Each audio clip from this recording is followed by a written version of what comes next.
At my company, we go through an extensive vetting and training process.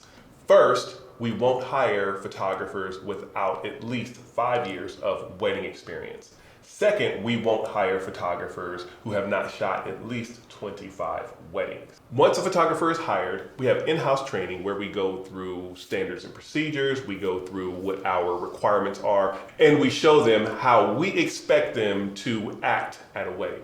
Then we have on-the-job training where they go out with a lead photographer to see firsthand.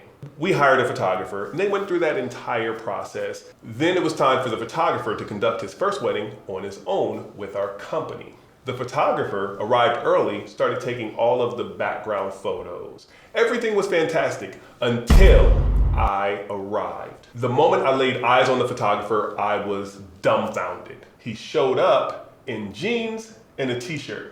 We have a strict policy against jeans and t-shirts.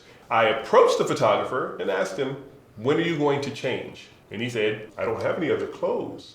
What do you mean you don't have any other clothes? You signed our policy handbook. You've gone through on-the-job training as well as in-house training where we covered these things. Well, this is all that I have, so you're gonna have to live with it.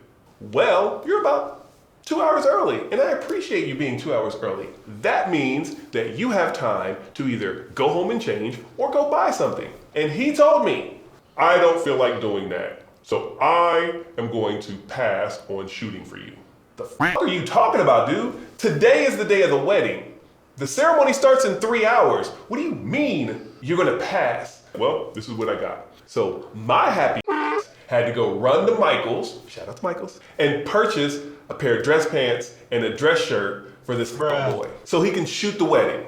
I told him, do not leave this building. I will be back.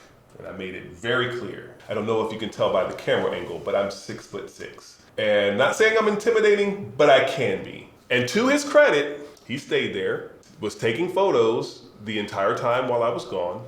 I gave him his clothes and he shot the entire wedding. I know that he shot the entire wedding because I did not leave that fucking building. The wedding finished. Photos actually turned out fantastic. Bride and groom didn't know a thing. To this day, 2 things have never happened. Number 1, I never got those clothes back. And number 2, I never talked to that photographer again.